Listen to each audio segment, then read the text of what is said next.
वेङ्कटेशो वासुदेव प्रद्युम्नोमितविक्रमः सङ्कर्षणो निरुद्धश्च शेषाद्रिपतिरेव च जनार्दनः पद्मनाभो वेङ्कटाचलवासिनः सृष्टिकर्ता जगन्नाथो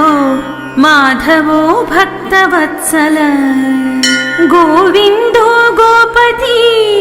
कृष्णकेशवो गरुडध्वज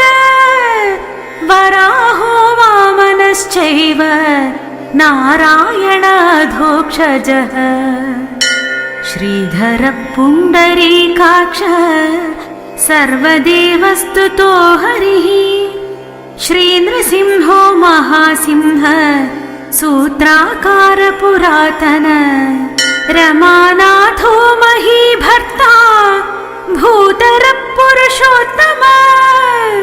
चोळपुत्र प्रियः शान्तो ब्रह्मादीनां वरप्रदः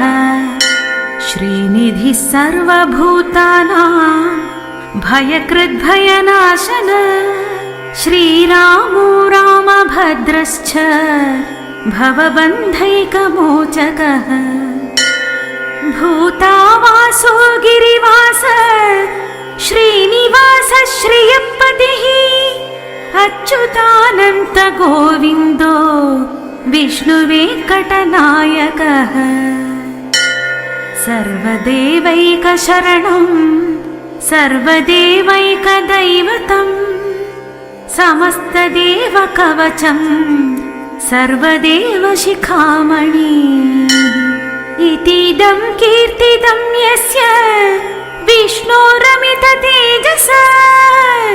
त्रिकाले यः पठेत् नित्यं पापं तस्य न विद्यते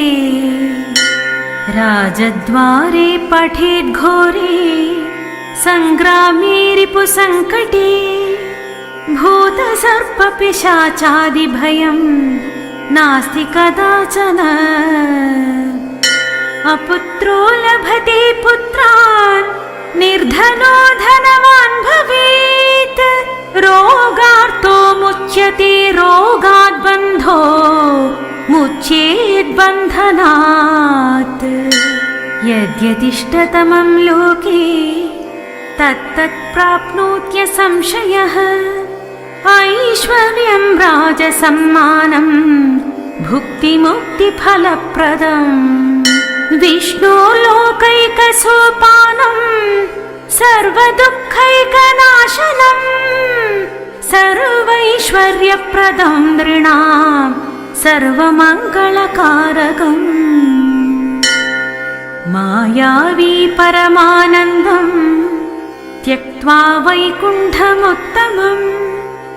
स्वामी पुष्करणीतीरे रमया सह मोदते कल्याणाद्भुतगात्राय कामितार्थप्रदायिने श्रीमद्वेङ्कटनाथाय श्रीनिवासाय मङ्गलम् इति श्री ब्रह्माण्डपुराणे ब्रह्मनारदसंवादे वेङ्कटगिरि माहात्म्ये श्रीवेङ्कटेश अष्टकं सम्पूर्णम्।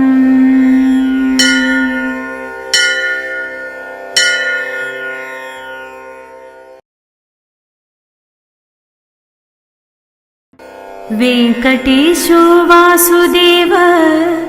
प्रद्युम्नोमितविक्रमः सङ्कर्षणो निरुद्धश्च शेषाद्रिपतिरेव च जनार्दनः पद्मनाभो वेङ्कटाचलवासिनः सृष्टिकर्ता जगन्नाथो माधवो भक्तवत्सल गोविन्दो गोपति कृष्णकेशवो गरुडध्वज वराहो वामनश्चैव नारायणाधोक्षजः श्रीधरः पुण्डरीकाक्ष सर्वदेवस्तुतो हरिः श्रीनृसिंहो महासिंह सूत्राकार पुरातन रमानाथो महीभर्ता भूतरः पुरुषोत्तम चोळपुत्र प्रियः शान्तो ब्रह्मादीनां वरप्रदः श्रीनिधिः सर्वभूतानां भयकृद्भयनाशन श्रीरामो रामभद्रश्च भवबन्धैकमोचकः भूतावासो गिरिवास श्रीनिवास श्रियःपतिः अच्युतानन्त गोविन्दो विष्णुवेङ्कटनायकः सर्वदेवैकशरणं सर्वदेवैकदैवतं समस्तदेवकवचं सर्वदेवशिखामणि इतीदं कीर्तितं यस्य विष्णोरमिततेजसा त्रिकाले यः पठेत् नित्यं पापं तस्य न विद्यते राजद्वारे पठेत् घोरे सङ्ग्रामे रिपुसङ्कटे भूतसर्पपिशाचादिभयं नास्ति कदाचन अपुत्रो लभते पुत्रान् निर्धनो धनवान् भवेत् रोगार्तो मुच्यते रोगात् बन्धो मुच्येत् बन्धनात् यद्यदिष्टतमं लोके तत्तत् प्राप्नोत्य संशयः ऐश्वर्यं राजसम्मानं भुक्तिमुक्तिफलप्रदम् विष्णो लोकैकसोपानं सर्वदुःखैकनाशनं सर्वैश्वर्यप्रदं नृणां सर्वमङ्गलकारकम् मायावी परमानन्दं त्यक्त्वा वैकुण्ठमुत्तमम् स्वामी पुष्करणीतीरे रमया सह मोदते कल्याणाद्भुतगात्राय कामितार्थप्रदायिने श्रीमद्वेङ्कटनाथाय श्रीनिवासाय मङ्गलम् इति श्री ब्रह्माण्डपुराणे ब्रह्मनारदसंवादे वेङ्कटगिरि माहात्म्ये श्रीवेङ्कटेश अष्टकं सम्पूर्णम्।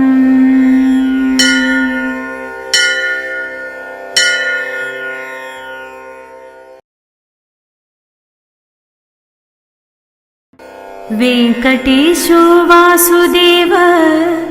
प्रद्युम्नोमितविक्रमः सङ्कर्षणो निरुद्धश्च शेषाद्रिपतिरेव च जनार्दनः पद्मनाभो वेङ्कटाचलवासिनः सृष्टिकर्ता जगन्नाथो माधवो भक्तवत्सल गोविन्दो गोपति कृष्णकेशवो गरुडध्वज वराहो वामनश्चैव नारायणाधोक्षजः श्रीधरः पुण्डरीकाक्ष सर्वदेवस्तुतो हरिः श्रीनृसिंहो महासिंह सूत्राकार पुरातन रमानाथो महीभर्ता भूतरः पुरुषोत्तम चोळपुत्र प्रियः शान्तो ब्रह्मादीनां वरप्रदः श्रीनिधिः सर्वभूतानां भयकृद्भयनाशन श्रीरामो रामभद्रश्च भवबन्धैकमोचकः भूतावासो गिरिवास श्रीनिवास श्रियःपतिः अच्युतानन्त गोविन्दो विष्णुवेङ्कटनायकः सर्वदेवैकशरणं सर्वदेवैकदैवतं समस्तदेवकवचं सर्वदेवशिखामणि इतीदं कीर्तितं यस्य विष्णोरमिततेजसा त्रिकाले यः पठेत् नित्यं पापं तस्य न विद्यते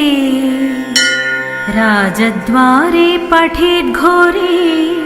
सङ्ग्रामे रिपुसङ्कटे भूतसर्पपिशाचादिभयं नास्ति कदाचन अपुत्रो लभते पुत्रान्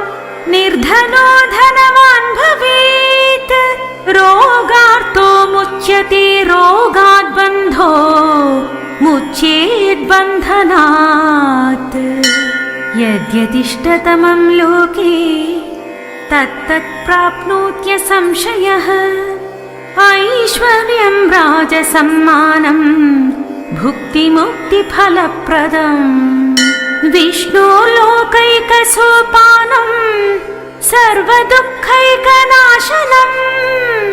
सर्वैश्वर्यप्रदं नृणां सर्वमङ्गलकारकम् मायावी परमानन्दं त्यक्त्वा वैकुण्ठमुत्तमम् स्वामी पुष्करणीतीरे रमया सह मोदते कल्याणाद्भुतगात्राय कामितार्थप्रदायिने श्रीमद्वेङ्कटनाथाय श्रीनिवासाय मङ्गलम् इति श्री ब्रह्माण्डपुराणे ब्रह्मनारदसंवादे वेङ्कटगिरि माहात्म्ये श्रीवेङ्कटेश अष्टकं सम्पूर्णम्।